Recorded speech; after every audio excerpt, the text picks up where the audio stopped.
এই একটা টপিক যেটা এইচএসসি তে আপনারা কিছুটা পড়ছেন, কিন্তু কি পড়ছেন সেটা কি বুঝছেন আল্লাহ জানে।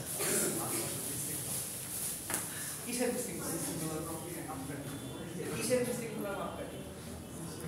চলেন আমরা এনট্রপির যে বাংলার ডেফিনেশন আছে ওইটা একটু শুনি, একটু দেখি।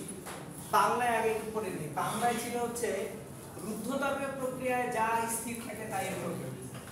যারা পড়ছিলেন মোটামুটি মনে আছে, তাদের এটা মনে থাকার কথা ডেফিনেশন। বাংলায় ডেফিনেশনটা ছিল সমস্ত প্রক্রিয়ায় কি স্থির থাকে তাপমাত্রা। আমরা যখন আইসোথার্মাল বা সমস্ত প্রক্রিয়া নিয়ে পড়ালেখা করছি তখন টেম্পারেচার বা তাপমাত্রা ধ্রুব থাকে। এখন বইপত্রগুলো বলছে এনট্রপি হচ্ছে যেটা অ্যাডিয়াব্যাটিক প্রসেস বা রুদ্ধতাপীয় প্রক্রিয়ায় ধ্রুব থাকে। হচ্ছে কি ধ্রুব থাকে? এনট্রপি। এনট্রপি কি? যা ধ্রুব থাকে। তো কি গোটা ডেফিনেশন হলো এটা? সো এটা হচ্ছে বইপত্রের দেওয়া ডেফিনেশন। আমি একটু ডিফারেন্টলি ডেফিনেশনটা শিখাবো। চলো, আপনারা মোটামুটি মানে হচ্ছে সবাই পপকর্ন খান। সো ভুট্টাকে তাপ দিলে কি হয়? পপকর্ন হয়, ঠিক আছে। আমরা তাহলে মেইজ বা ভুট্টা যদি নেই, বাংলায় লিখতেছি ভুট্টা, হিট অ্যাপ্লাই করছে, কি হয়েছে? পপকর্ন। এখন এই পপকর্নটাকে যদি ফ্রিজে রেখে হিটটাকে সরায় নেন, হিট অ্যাড হয়েছে, হিট রিমুভ করলেন, কি হবে? ঠান্ডা পপকর্ন হবে। কোনদিন ভুট্টা হবে? আর তার মানে এটা একটা ইরিভার্সিবল প্রসেস।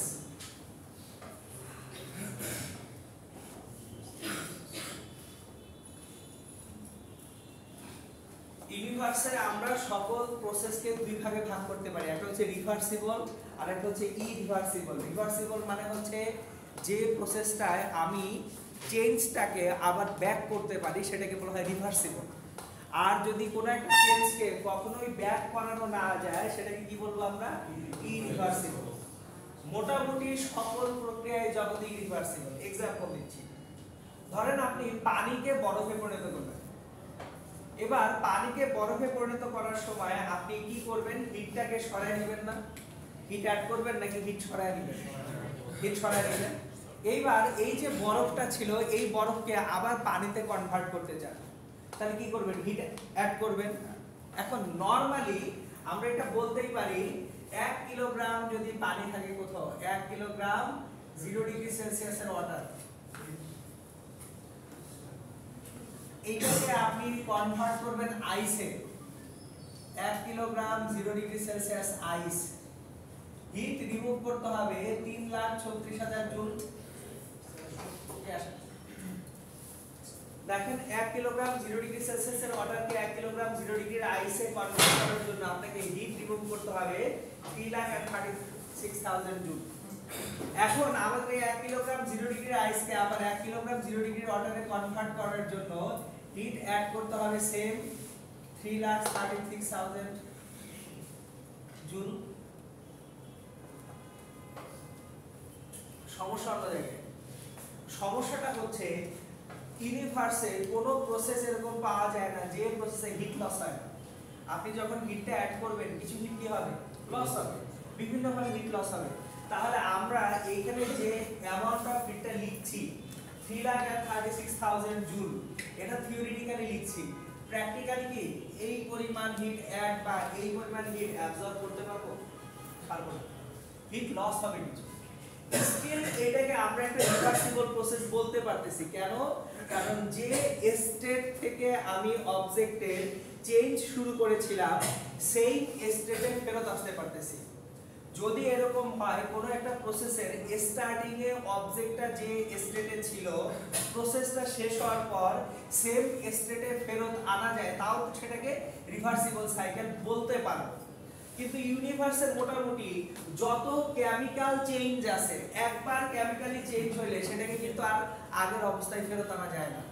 এক্সাম্পল, আপনি চাল এবং পানি একসাথে গরম করে ভাতে কনভার্ট করে ফেলতেছেন, ভাত থেকে আর আপনি কখনোই চালকে ফেরত পাবেন? কারণ আমরা কি বলি, এখানে কেমিক্যাল কম্পোজিশনটা চেঞ্জ হয়ে গেছে। যখন একটা রাসায়নিক পরিবর্তন হয় তখন অবজেক্টে আগের অবস্থায় ফেরত আনা যায় না। তাহলে আপনি ভাত রান্না করতেছেন, এই প্রসেসটা কখনোই কি হবে না, রিভার্সিবল হবে না। এটা সবসময় কি রকম প্রসেস থাকবে, ইরিভার্সিবল প্রসেস থাকবে। তাহলে ইউনিভার্সে ইরিভার্সিবল প্রসেসের পিছনে দায়ী যে এলিমেন্ট সেটা হচ্ছে এনট্রপি। সো আবার রিপিট করতেছি, ইউজুয়ালি প্রত্যেকটা প্রসেসের রিভার্সিবল হওয়ার কথা ছিল, যে আমি হিট অ্যাড করলাম, চেঞ্জ হলো, তাহলে হিট সরিয়ে নিলে আবার আগের স্টেটে ফেরত আসা উচিত। তাহলে বাই ডিফল্ট ইউনিভার্সের সকল কিছুই হওয়ার কথা ছিল কি, রিভার্সিবল প্রসেস। কিন্তু আমরা দেখতেছি যে না, ইউনিভার্সের কোনো কিছু রিভার্সিবল না, সবকিছু অ্যাকচুয়ালি কি, ইরিভার্সিবল।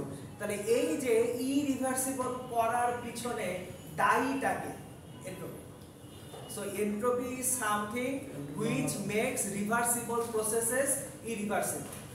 So বইপত্রের ডেফিনিশনে না যে আমরা ডেফিনিশনটাকে এইভাবে চিন্তা করি, what entropy actually do?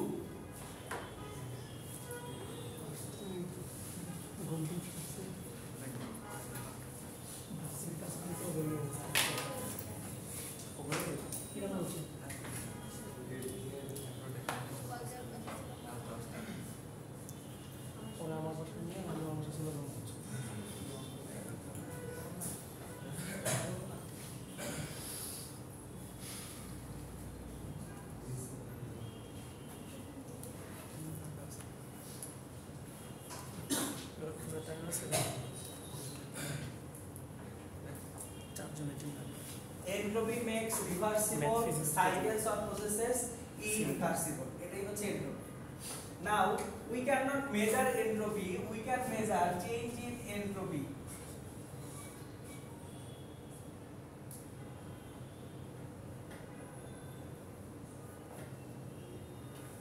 দেখেন কেন এনট্রপি মেজার করা যায় না, চেঞ্জ ইন এনট্রপি কেন মেজার করা যায় সেটা একটু বোঝার চেষ্টা করি। যে কোনো অবজেক্ট chaotic সিচুয়েশনে থাকে, chaos, ইউনিভার্সের একটা প্রাথমিক বৈশিষ্ট্য হচ্ছে বিগ ব্যাং এর পর থেকে যা হচ্ছে সবই chaos। সো সকল অবজেক্টই অ্যাকচুয়ালি chaos ক্রিয়েট করে। আপনারা এখানে কেমিস্ট্রিতে একটা জিনিস পড়ছেন কিনা আমি জানি না, গিবস এনার্জি পড়ছেন কিনা আমি জানি না।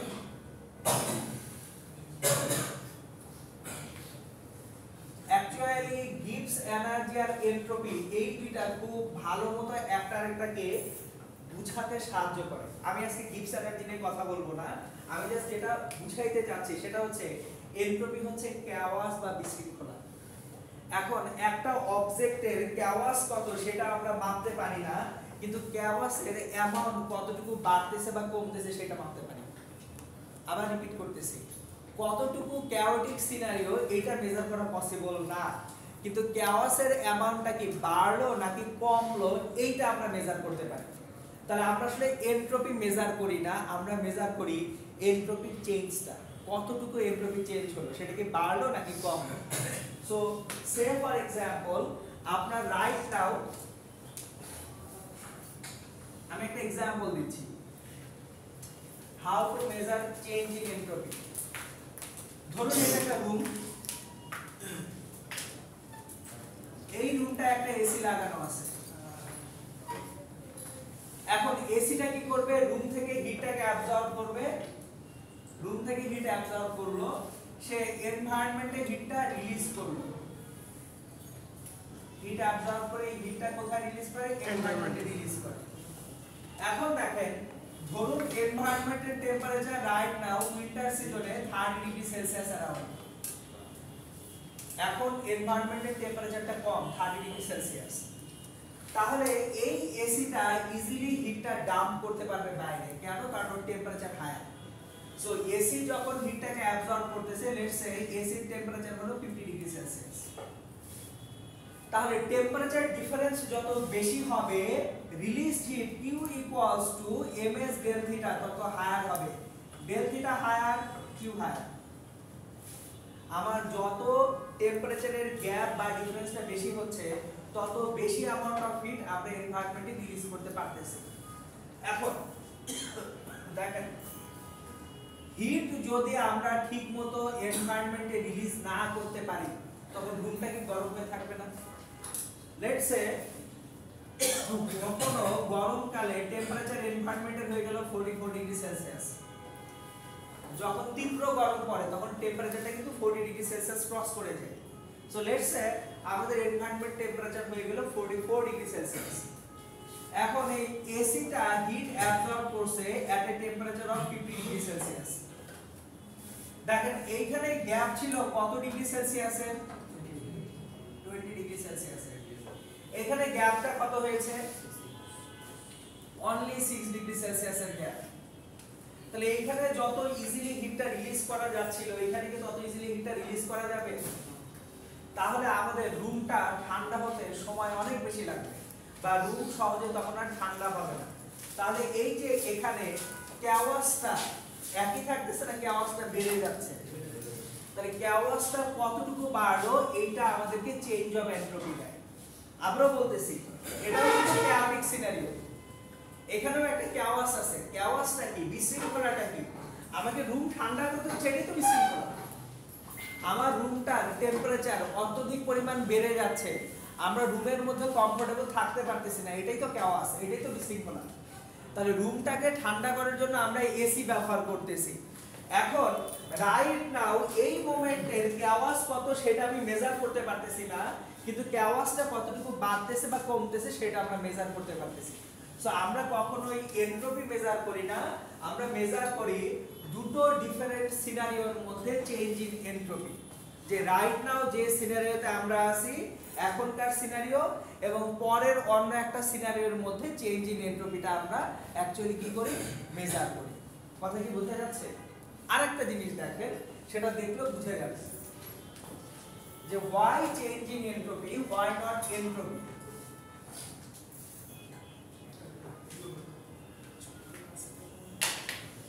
খেয়াল করেন, ধরেন আমি 1 কিলোগ্রাম 0 ডিগ্রি সেলসিয়াস ওয়াটার নিলাম, এটা থেকে 3,36,000 জুল হিট রিমুভ করলাম।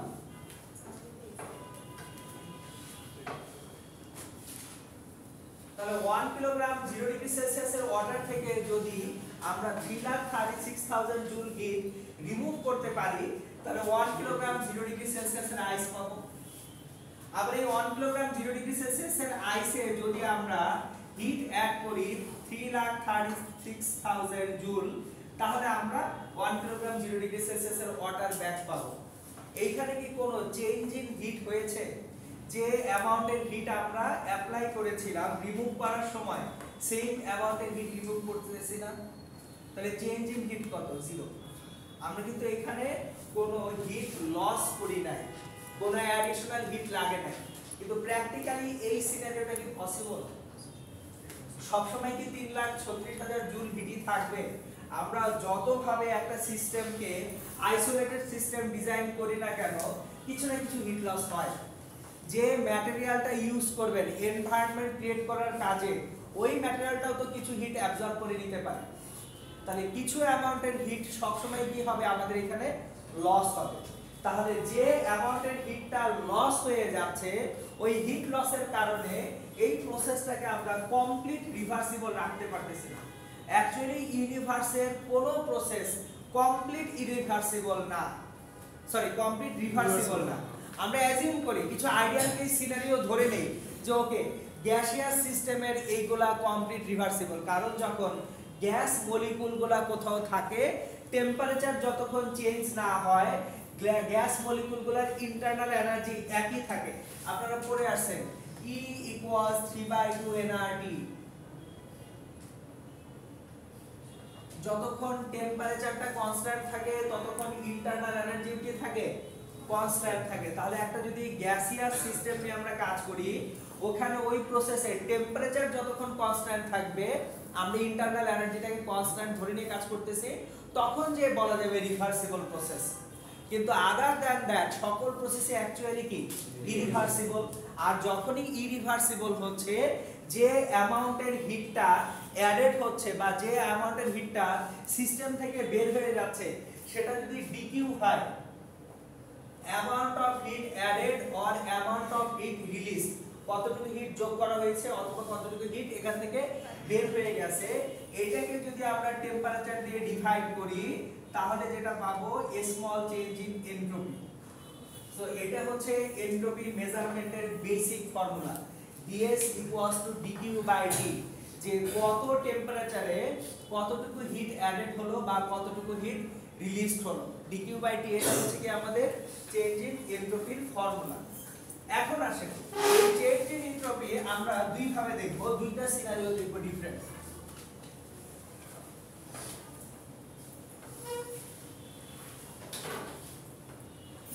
চেঞ্জ ইন এনট্রপি আমরা দেখব দুইটা ডিফারেন্ট সিনারিওতে। এক, if there is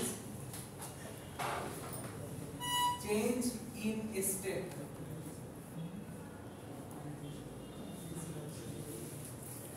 দেখেন chaos বা বিশৃঙ্খলা বাড়ে কিভাবে আরেকবার বলবো। কি লিখছি, if there is change in state বা অবস্থা যদি চেঞ্জ হয়, দেখেন যে কোনো অবজেক্ট যখন সলিড স্টেটে থাকে তার যে মলিকুলস গুলো আছে এদের অসিলেশন আর ভাইব্রেশন সবচেয়ে কম থাকে। আবার রিপিট করতেছি, সলিড স্টেটে মলিকুলগুলোর অসিলেশন আর ভাইব্রেশন হয় মিনিমাম।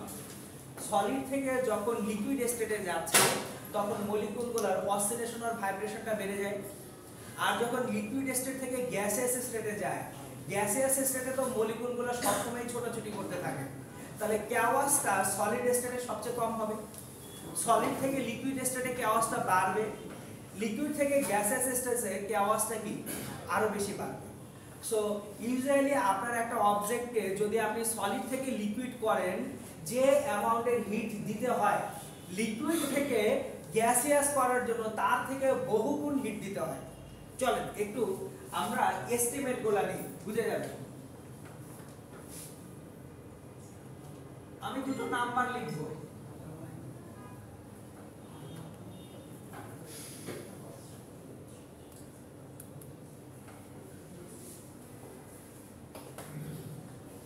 হিটটা অ্যাকচুয়ালি কেওয়াস ইন্ডিকেট করে। হিট মানে হচ্ছে মলিকুলগুলো অসিলেট করতেছে। হিটের যে ডেফিনিশন বাই ডিফল্ট, হিটটা অ্যাকচুয়ালি কি, heat is nothing but the oscillation or vibration of the molecules. সো মলিকুলগুলোর অসিলেশন বা ভাইব্রেশন থেকে যে এনার্জিটা আসে সেই এনার্জিটাকে আমরা কিভাবে ডিফাইন করি, হিট এনার্জি হিসেবে ডিফাইন করি। তাহলে higher the amount of heat, higher the oscillation or vibration. তাহলে অসিলেশন বা ভাইব্রেশন যদি বাড়ে মলিকুলগুলোর, ওদেরকে অ্যাকচুয়ালি স্টেবিলিটি বাড়ে না কমে। যত কম অসিলেট করবে তত বেশি একটা অবজেক্ট স্টেবল হবে।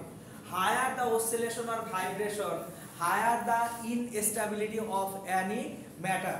একটু ওই নাম্বার দুটার দিকে তাকান, 3,36,000 জুল পার কিলোগ্রাম। এটা কি লেটেন্ট হিট অফ আইস, মানে আমি যদি বরফকে পানিতে কনভার্ট করতে চাই কতটুকু জুল লাগবে, 3,36,000 জুল লাগবে পার কিলোগ্রাম আইসের জন্য। কিন্তু নিচের যে নাম্বারটা আছে 22,68,000 জুল পার কিলোগ্রাম, এইটা কার জন্য? এটা লেটেন্ট হিট অফ ভ্যাপোরাইজেশন। আমার 22,68,000 অথবা 22,70,000, দুইটা নাম্বারের যে কোনোটাই অ্যাকসেপ্টেড। সো আপনারা পড়ে আসছেন 22,68,000 অথবা 22,70,000, এতটুকু জুল লাগবে পার কিলোগ্রামে। কি করার জন্য? যদি ওয়াটারটাকে কিসে কনভার্ট করতে চান, স্টিমে কনভার্ট করতে চান, মানে পানি থেকে যখন জলীয় বাষ্পে তৈরি করবেন তখন আপনার 1 কিলোগ্রাম পানির জন্য যে হিটটা লাগবে সেটা মোটে 22,68,000 জুল। তাহলে দেখেন তো সলিড থেকে লিকুইড করার জন্য যে অ্যামাউন্টের হিট লাগতেছে অলমোস্ট 7 টাইমস হিট লাগতেছে না লিকুইড থেকে গ্যাস করার জন্য। এই কথাই শুরু থেকে বলতেছি না যে আমার যখন সলিড স্টেটে আছে তখন এটা একটা স্টেবল স্টেট। তাহলে স্টেবল থেকে আনস্টেবল করার জন্য কি লাগবে? এনার্জি দেওয়া লাগবে। দিলাম এনার্জি, তাহলে একটা এনার্জি দিয়ে আমরা সলিড থেকে তাকে কোন স্টেটে নিয়ে আসলাম? লিকুইড স্টেটে নিয়ে আসলাম। এখন লিকুইড থেকে যদি গ্যাসে কনভার্ট করতে যাই হিউজ অ্যামাউন্ট অফ এনার্জি লাগতেছে। তার মানে আমরা যখনই একটা অবজেক্টের চেঞ্জ ইন স্টেট করতেছি তখনই তার মধ্যে যে কেওয়াস সেটা বাড়বে। আর যদি কেওয়াস বাড়ে তাহলে আমাকে চেঞ্জ ইন এনট্রপিটা কত বা কেওয়াসটা কত বেশি বা কম হলো সেটা মেজার করতে হবে কিভাবে, ds সমান dq বাই t। তাহলে if there is change in state আবার দুই রকম হতে পারে। তাহলে from solid to liquid, solid to liquid যদি কনভার্ট করি ds equals to mlf divided by tf। আমি বলতেছি কোনটা কি, আমরা সলিড থেকে লিকুইডে যাচ্ছি তাহলে lf দিয়ে বোঝানো হয় latent heat of fusion, lf latent heat of fusion. Fusion মানে অ্যাকচুয়ালি জোড়া লাগা। আমরা নরমালি যখন ফিজিক্সে ফিউশনটা করি ফিউজ থেকে ফিউশন আসে, ফিউজ মানে গলে যাওয়া, তাহলে ফিউজ থেকে ফিউশন তার মানে গলে জোড়া লেগে গেছে। তাহলে লেটেন্ট হিট অফ ফিউশন, আমাদের যখন লেটেন্ট হিট অফ ফিউশন দেখতেছি এটা অ্যাকচুয়ালি পানির জন্য কত, for water 3,36,000 joule per kilogram for water. তার মানে ওয়াটারের মলিকিউলগুলো একসাথে মিলে যদি আইস ক্রিয়েট করে বা আইস থেকে যদি ওয়াটার ক্রিয়েট করতে হয় আপনার পার কিলোগ্রামে this amount of hit required হবে। and what is tf? tf is the temperature of fusion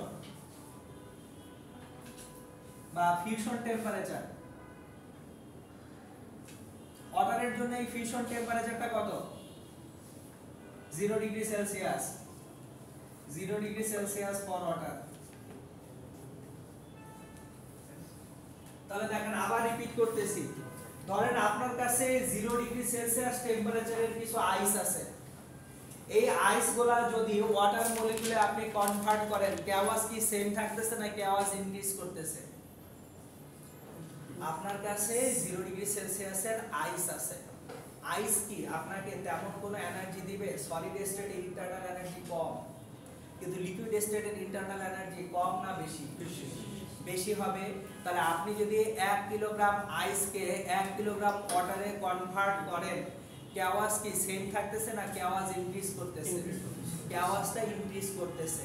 তাহলে কেওয়াস ইনক্রিজ করলে চেঞ্জ ইন এনট্রপি ds টা আমরা mLf/df দিয়ে ক্যালকুলেট করতে পারবো। বুঝে গেছে কি? আর যদি এটা লেটেন্ট হিট অফ ফিউশন না হয়ে লেটেন্ট হিট অফ ভ্যাপোরাইজেশনের দিকে আমরা যাই, ফ্রম লিকুইড টু গ্যাস, আমরা এখন লিকুইড থেকে গ্যাসিয়াস স্টেটে যদি যাই,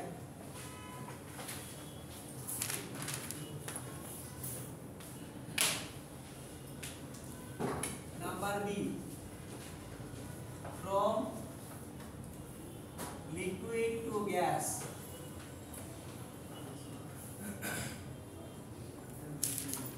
ds equals to mLv/dv, LV latent heat of vaporization, PV vaporization temperature।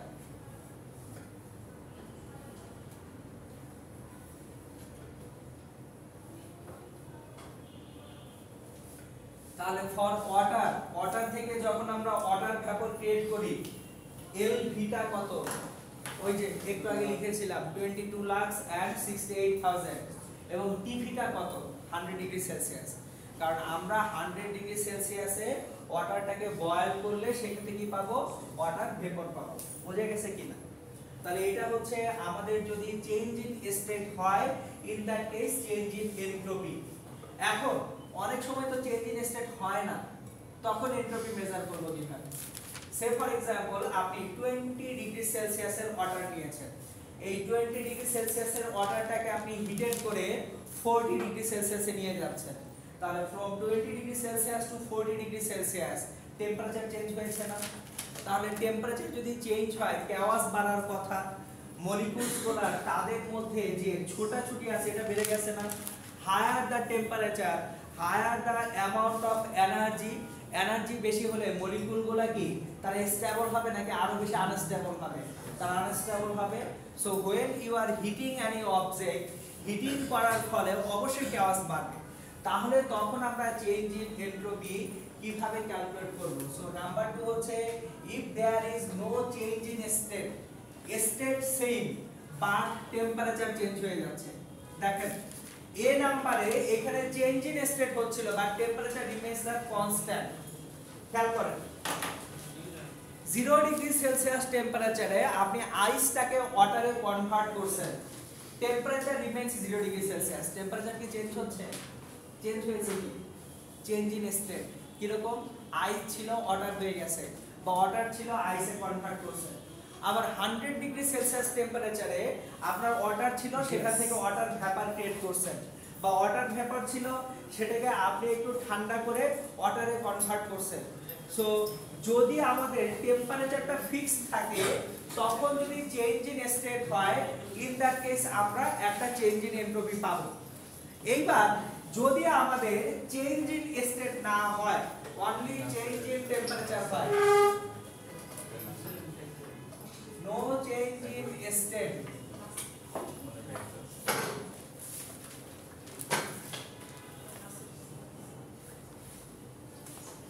change in temperature only,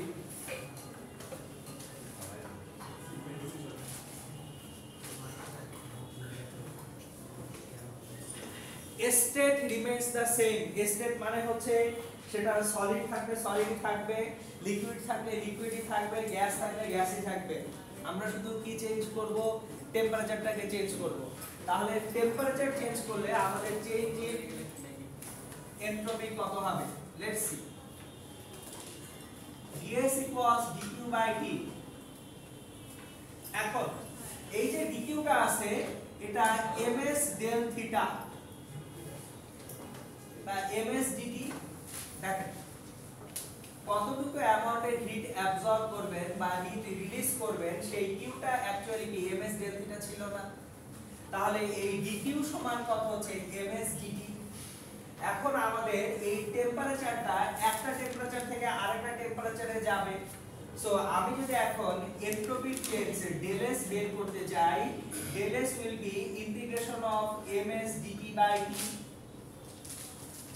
এখন যখন আমরা ইন্টিগ্রেট করি ইন্টিগ্রেশনের একটা লোয়ার লিমিট এবং আপার লিমিট থাকে, তাহলে এইখানে চেঞ্জ ইন টেম্পারেচার হচ্ছে এটা lower limit T I, I for initial, upper limit T F, F for final.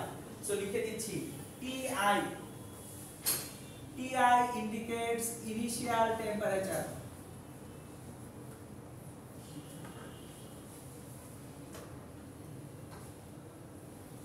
TF indicates final temperature।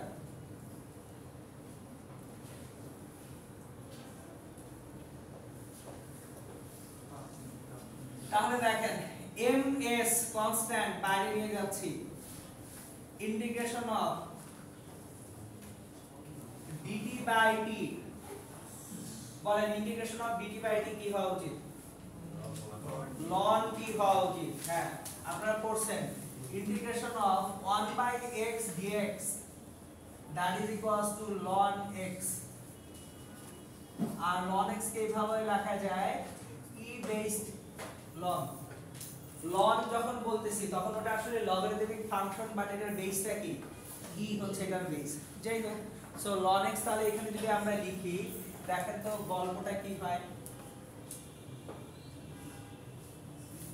This will give us ms ln t from ti to tf। এখন আপার লিমিটটা যদি এখানে বসাই ln tf minus lower লিমিটটা বসালে ln ti, but ln এ যখন আমরা বিয়োগ করি ln a minus ln b এটাকে কি আমরা ln a বাই b লিখতে পারি না? লগারিদমিক ফাংশন বা ln ফাংশনের বেলায় ln a minus ln b সমান আমরা কি লিখি? ln a divided by b লিখি। তাহলে ms ln tf minus ln ti, that is ms ln tf by ti।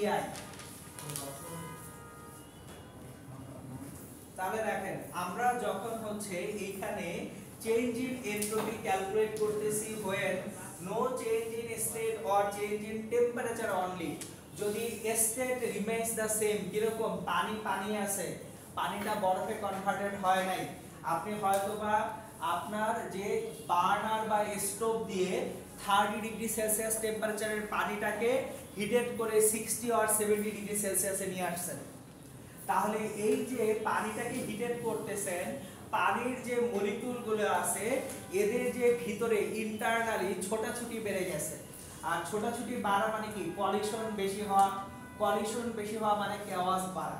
তাহলে what is the change in entropy, ds টা তখন হবে ms ln tf by ti, tf টা হচ্ছে আমাদের final temperature আর ti টা কি ইনিশিয়াল টেম্পারেচার। বোঝা গেছে? এখন দেখেন আপাত দৃষ্টিতে আপনাদের মনে হতে পারে টেম্পারেচার যদি কমায় তাহলে তো এনট্রপি কমে যাওয়ার কথা। খেয়াল করেন লন ফাংশনে যদি আমার নিউমারেটর বা লগ ডেনোমিনেটর বা হরের থেকে ছোট হয়ে যায় তাহলে ভ্যালুটা নেগেটিভ আসে। লনের যে ফাংশনটা আমি দেখাচ্ছি আপনাদেরকে, দেখেন এটুকু তো সবার তোলা আছে, জি স্যার, আমরা একটু মুছি।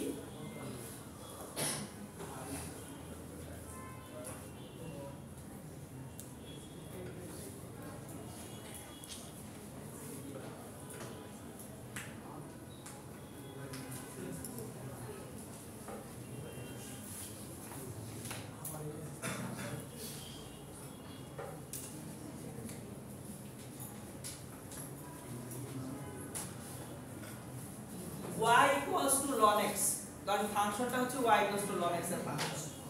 এখন একটু মনোযোগ দিয়ে দেখেন y equals to যদি ln x হয়, এই ফাংশনের ডোমেইনটা কি? ডোমেইন মানে x এর কোন ভ্যালুগুলো নিতে পারবো।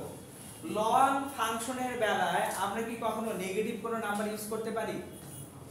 পারি না। লন ফাংশনে কখনো নেগেটিভ নাম্বার ইউজ করা যায় না, আমরা লন ফাংশনে সবসময় পজিটিভ ভ্যালু ইউজ করব। এখন দেখেন x এর ভ্যালু যদি 1 হয় ln 1 টা কি 0 না? x এর ভ্যালু যদি 1 হয় ln 1 কত হয়? 0 হয়। এখন যদি x এর ভ্যালুটা 1 এর থেকে বড় হয় তাহলে আমরা সব সময় ln ফাংশনটা থেকে পজিটিভ ভ্যালু পাবো। সো আবার রিপিট করতেছি, লগারিদমিক যে ফাংশনগুলি আছে এর মধ্যে আপনাদের এই ফাংশনগুলো খুব ভালোমতো পড়তে হবে, বুঝতে পারছেন? যদি এআই নিয়ে বিন্দু মাত্র পড়ার আগ্রহ থাকে এই ফাংশনগুলো সবগুলোর ব্যাপারে আপনাকে মাস্টার হইতে হবে, কিছু করার নেই। খুব এখন লাফাচ্ছেন না সিএসসি তে পড়ি প্রোগ্রাম করব, সিএসসি এর মূল জিনিস হচ্ছে ম্যাথ। আপনি ম্যাথে বিগ বস না, গেট লস্ট। আপনার সিএসসি পড়তে হবে, অন্য সাবজেক্ট পড়েন যায়, ইঞ্জিনিয়ারিং পড়ার দরকার নাই, আপনারা অন্য কিছু পড়েন। ইঞ্জিনিয়ারিং পড়তে চান, ম্যাথে কি রকম মেগাওয়াট সলভ হইতে হবে সেটা আপনারা এখন ইমাজিনেশনে নেন। যাই হোক একটু কুইজের আপনার হচ্ছে মেশিন লার্নিং বা এআই এর জন্য প্রি রিকুইজিট কি আছে আজকে যাই গুগলে সার্চ করেন যে এমএল মানে মেশিন লার্নিং, এমএল প্রি রিকুইজিটস লিখেন।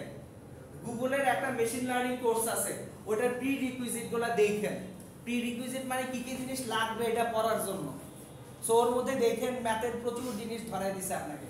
আমার এত এক্সাক্ট খেয়াল নেই কিন্তু ম্যাথের প্রচুর ফাংশন আছে যেটা আপনাকে বুঝতে হবে যদি এমএল নিয়ে পড়তে চান। বুঝতে পারছি? সুতরাং এই ম্যাথ ভালো মতো পড়েন। ln 1 টা হচ্ছে 0, তাহলে লগারিদমিক ফাংশনে যদি আমি ln 1 এ না যাই, লেটস সে ln 0.1, কেউ একজন ক্যালকুলেটরের ভ্যালুটা বের করে বলেন আমাকে, এটা একটা নেগেটিভ নাম্বার হবে। ln 0.1 কত হয়? মাইনাস কত দেখেন? হ্যাঁ ln 1 না, ln শুধু 1, হ্যাঁ ln 0.1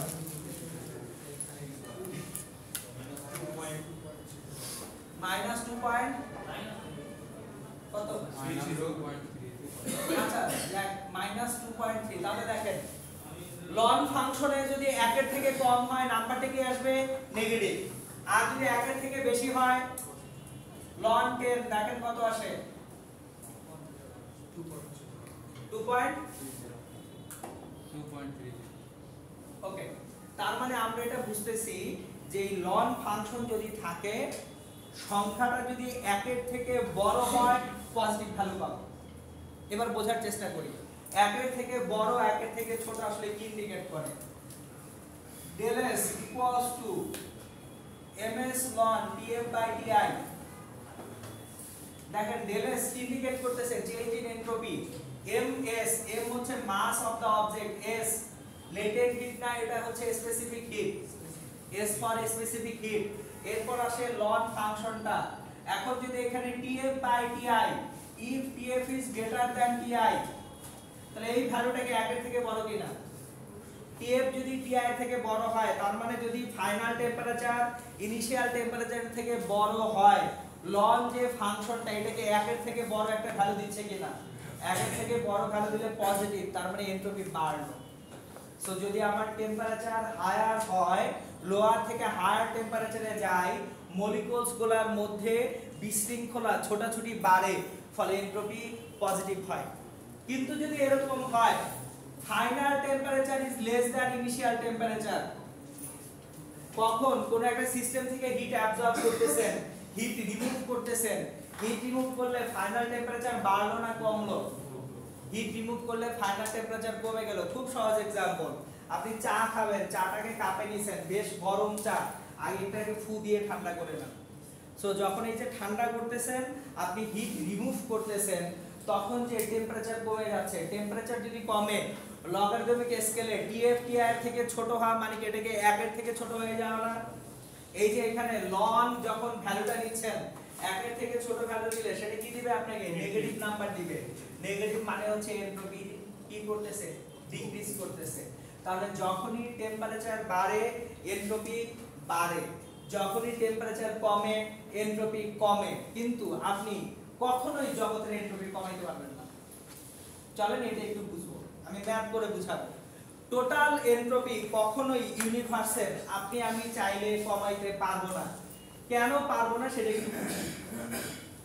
প্রত্যেকটা সাইকেল পড়ার দরকার আছে। রেফ্রিজারেশন সাইকেল পড়াইছি আমি আপনাদের, এবং আমি আপনাদেরকে দেখাইছি যতটুকু হিট অ্যাবজর্ব করব তার থেকে বেশি হিট রিলিজ করতে হয় এনভায়রনমেন্টে।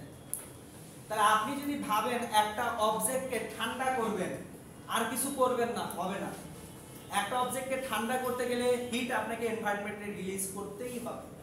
তাহলে আপনি যে অ্যামাউন্টের হিট অ্যাবজর্ব করতেছেন তার থেকে বেশি অ্যামাউন্টের হিট এনভায়রনমেন্টে রিলিজ করতেছেন অ্যাকচুয়ালি। তাহলে একদিকে আপনার এনট্রপি কমতেছে, আরেকদিকে এনট্রপি কি হচ্ছে? বাড়তেছে না। দুইটার সামেশন কখনোই নেগেটিভ হবে না, অলওয়েজ পজিটিভ হবে। তার মানে আপনি ইভেন যদি কোনো একটা প্রসেসে রুম টেম্পারেচার কমাইতেও চান, কেওয়াস আপনি বাড়াচ্ছেন কোথায়? এনভায়রনমেন্টে। রুমের কেওয়াস কমাইতে যে এনভায়রনমেন্টের কেওয়াস বাড়াচ্ছেন। সো কোনো এমন সিস্টেম এখন পর্যন্ত ইউনিভার্সে ডিজাইন করা সম্ভব হয় নাই যেটা total entropy negative. Entropy is always positive. এই কারণে কেওয়াস বাড়ে।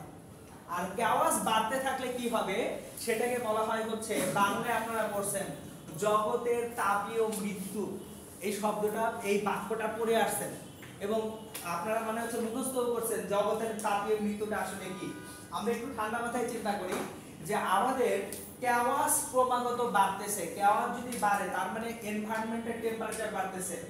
এনভায়রনমেন্টের টেম্পারেচার যদি বাড়তে থাকে তখন আপনার কাছে একটা সময় যে হিট থাকবে, কিন্তু হিটকে আপনি অর্গানে কনভার্ট করতে পারবেন না। কেন? কারণ হিটকে অর্গানে কনভার্ট করার জন্য একটু ঠান্ডা মাথায় চিন্তা করেন, কার্নোট ইঞ্জিন যখন করছি এনভায়রনমেন্টে হিট রিলিজ করতে হয়েছে কিনা? কার্নোট ইঞ্জিনে আমরা কি করছি? একটা অ্যামাউন্ট অফ হিট নিছি যন্ত্রে, এনভায়রনমেন্টে একটা হিট রিলিজ করছি, বাকি হিটটা দিয়ে আমরা কি করছি? অর্গান করছি না? চলেন ব্লক ডায়াগ্রামটা আবার আঁকি।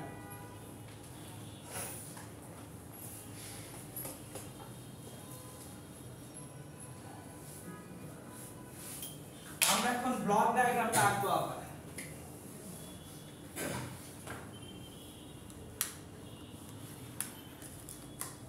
Let's say Q1 amount of heat আপনি নিয়েছিলেন,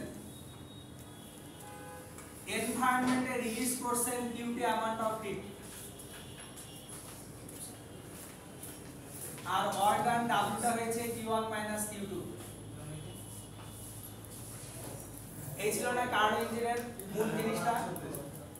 এখন দেখেন তো খেয়াল করে,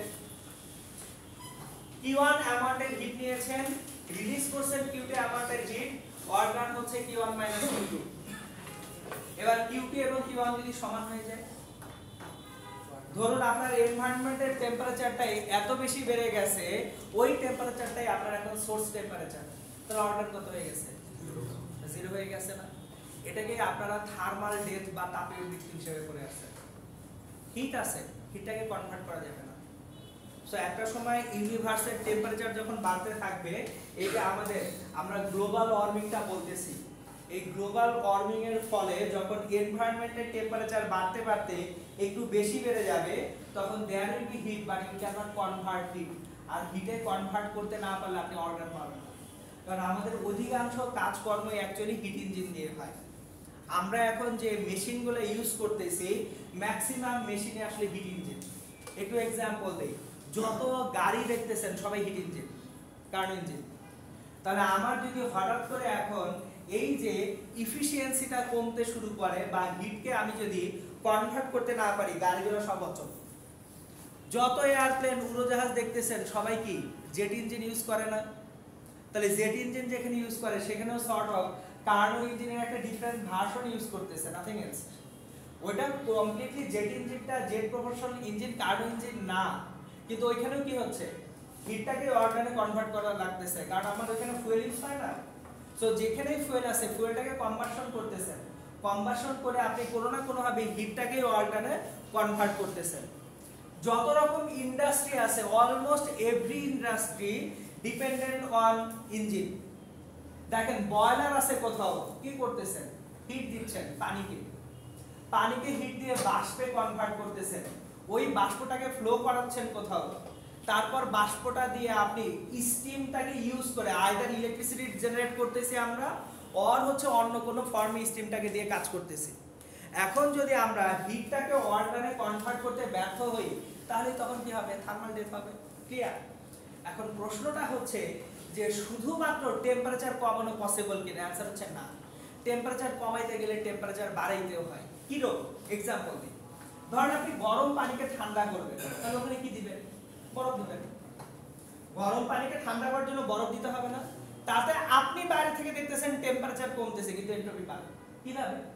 গরম পানি ঠান্ডা হচ্ছে, কিন্তু বরফ কি হচ্ছে? গরম হয়ে যাচ্ছে না? চলেন আমরা এরকম একটা ম্যাথ করি বোঝার জন্য যে কিভাবে একটা সিস্টেমের এন্ট্রপি কখনোই নেগেটিভ হবে না, সিস্টেমের এন্ট্রপি অলওয়েজ পজিটিভ হবে। কোশ্চেন,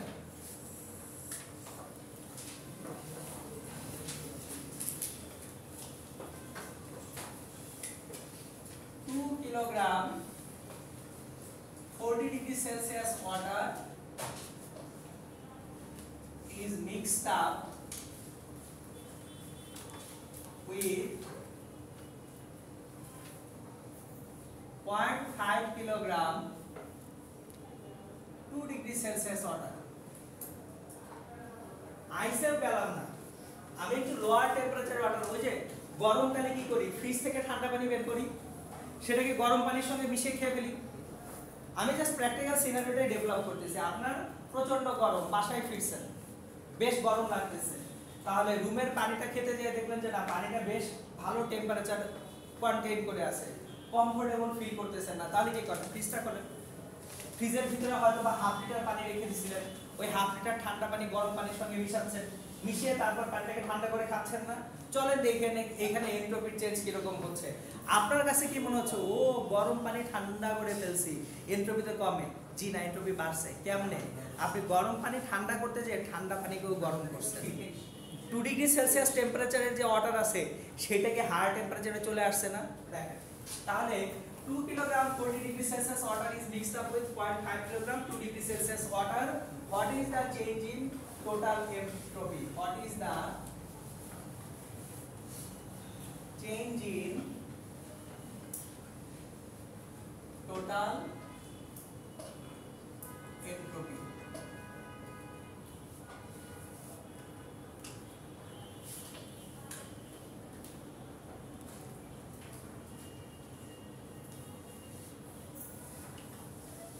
তাহলে দেখেন 2 কিলোগ্রাম 40 ডিগ্রি সেলসিয়াস ওয়াটার, গরম পানিকে ঠান্ডা পানির সঙ্গে মিশ্রিত করছেন, তাহলে নিশ্চয়ই আমার যে ফাইনাল টেম্পারেচারটা সেটা এই 40 এবং 2 এর মাঝের কোনো টেম্পারেচার হবে।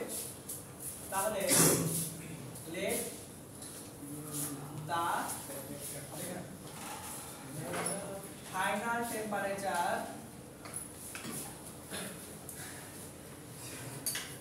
of the mixture is theta degree Celsius. আমরা যে মিক্সচারটা আছে এই মিক্সচারের ফাইনাল টেম্পারেচারটা কত ধরতেছি থিটা ডিগ্রি সেলসিয়াস ধরতেছি। তাহলে ফাইনাল টেম্পারেচারটা যদি থিটা ডিগ্রি সেলসিয়াস হয় আমাদের 40 ডিগ্রি সেলসিয়াসের অর্ডারটা কি থিটা ডিগ্রি সেলসিয়াসে নেমে আসছে না? তাহলে release hit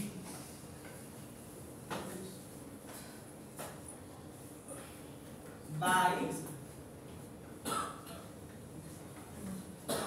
40 degree celsius order একটা হিট রিলিজ করবে। কে হিট রিলিজ করবে? যে ওয়াটারটা হাই টেম্পারেচার আছে সেই হিট অ্যাবজর্ব করবে না রিলিজ করবে? সেই হিট রিলিজ করবে, হিট ছেড়ে দিবে। তাহলে গরম পানিটা যে আমাদের হিট রিলিজ করতেছে QL release heat QL that is MS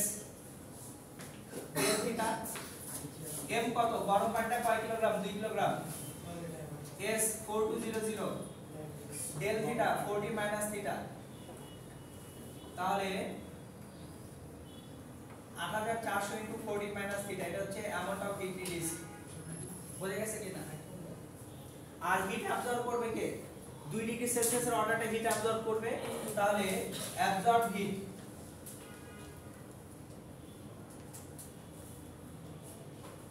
by 2 degree celsius order QA MS 0.5 into 4200 into theta minus 2। দেখেন 2 ডিগ্রির পানিটা সেকে হায়ার টেম্পারেচারে গেছে না? তাহলে থিটা ডিগ্রি 2 এর থেকে বেশি কিনা? 40 ডিগ্রির পানি আর 2 ডিগ্রির পানি অ্যাড করছি একসাথে। ফাইনাল টেম্পারেচার কি? 40 আর 2 এর ইন বিটুইন কোনো টেম্পারেচার হওয়া উচিত না? তাহলে আমরা ধরে নেই যে থিটাটা হচ্ছে ফাইনাল টেম্পারেচার। তাহলে এই থিটার যে ভ্যালুটা এই যে ফাইনাল টেম্পারেচার থিটা এটা obviously 2 less than theta less than 40 হবে না? তাহলে থিটা 40 থেকে ছোট কিন্তু থিটা 5 থেকে বড়, 2 এর থেকে বড়। বুঝতেছি কিনা সবাই?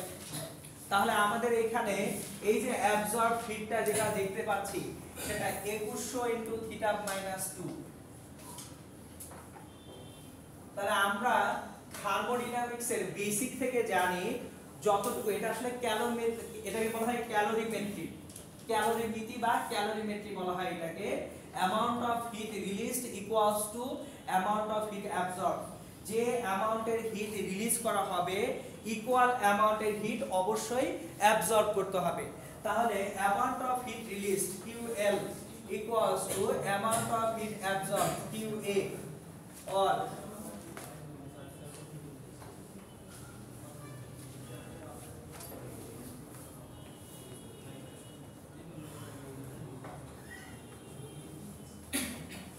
এখান থেকে সলভ করেন থিটার ভ্যালুটা। What is the value for theta?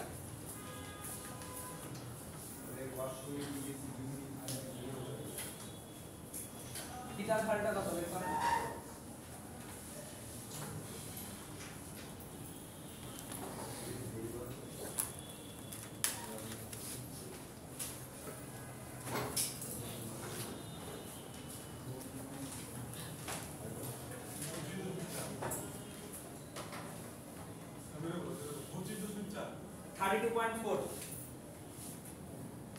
তাহলে দেখেন 40 ডিগ্রি সেলসিয়াসের ওয়াটারটা নেমে আসছে 32.4 ডিগ্রি সেলসিয়াসে। একটু হলেও ঠান্ডা লাগবে। মানে 40 ডিগ্রির পানি ছিল 32.4 ডিগ্রিতে নামাইছেন, কিছুটা ঠান্ডা লাগবে। ঠিক আছে, ওকে। এখন তাহলে এখানে দেখি টোটাল চেঞ্জ ইন এনট্রপি কত হয়েছে। এখানে আসলে দুটো প্রসেস হয়েছে।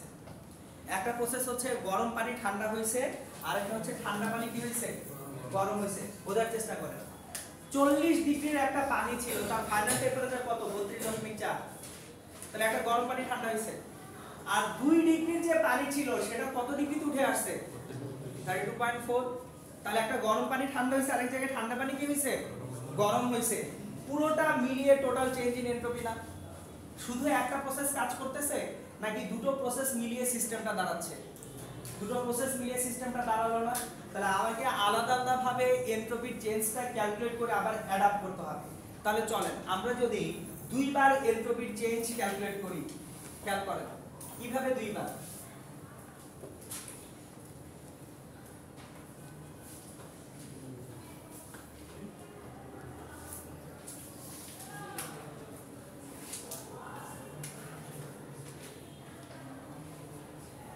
Kilogram 40 degree Celsius water becomes 32.4 degree Celsius water। দেখেন আমাদের এখানে ইনিশিয়াল টেম্পারেচার কত? এখানে initial temperature TI, final temperature TF. 40 ডিগ্রির পানি কত ডিগ্রিতে কনভার্টেড হয়েছে? 32.4 ডিগ্রিতে। তাহলে শুরুতে টেম্পারেচার কত ছিল? 40 ডিগ্রি। ফাইনাল টেম্পারেচার কত হয়েছে? 32.4 ডিগ্রি সেলসিয়াস। তাহলে দেখেন চেঞ্জিং এনট্রপি এই প্রসেসে del S1 equals to ms ln TF by TI। m 2 KG, s 4200 ln TF। Final টেম্পারেচারটা 32.4। এখন এগুলো সব অ্যাবসলিউট টেম্পারেচার বা কেলভিনে কনভার্টেড টেম্পারেচার TI 40 + 273। আমাকে ভ্যালুটা বের করে বলেন এটা কত? ডেল এস অরটা নেগেটিভ হবে। দেখেন টেম্পারেচারগুলো সব সময় ফর্মুলায় বসাতে হবে কিভাবে? অ্যাবসলিউট টেম্পারেচার অর হচ্ছে temperature converted into degree Kelvin, কেলভিনে কনভার্ট করতে হবে, অ্যাবসলিউট টেম্পারেচার নিতে হবে। কত আসছে দেখেন?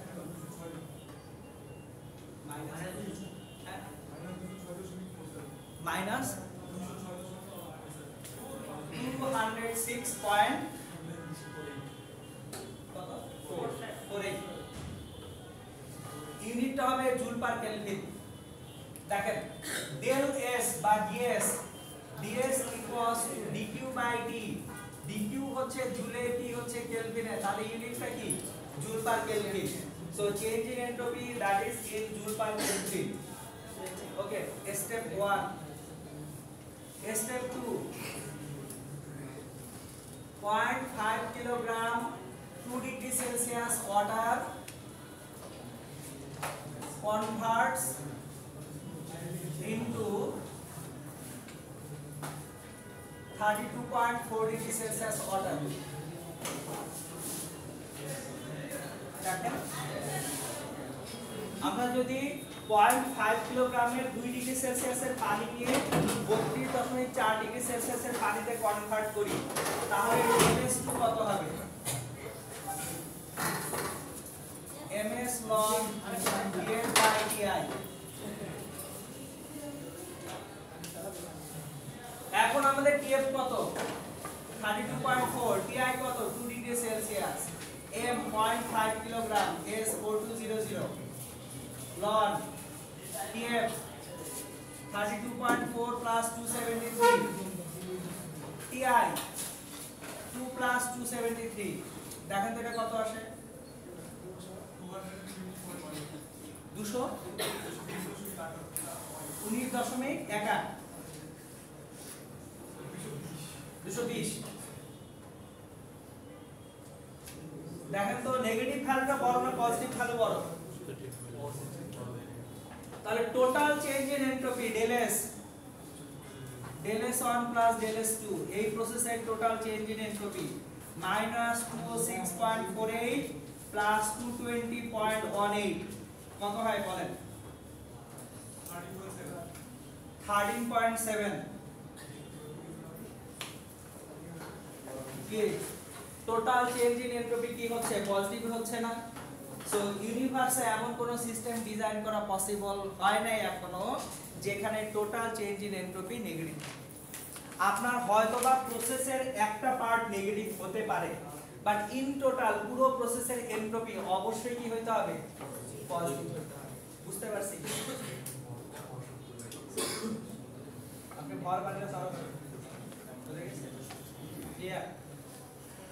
সো তাহলে এই যে দেখেন এটাই ছিল আমাদের এনট্রপি, চেঞ্জ ইন এনট্রপি বা থার্মাল ডেট কিভাবে হয় সেটা ডিটেইলস। এক্সামে ম্যাথ এই টাইপেরই থাকবে। মিক্সচারের এনট্রপি কিভাবে চেঞ্জ হয় বা একটা প্রসেসের এনট্রপিটা কতটুকু চেঞ্জ হয় সেটা আপনাকে ক্যালকুলেট করতে দেওয়া হবে।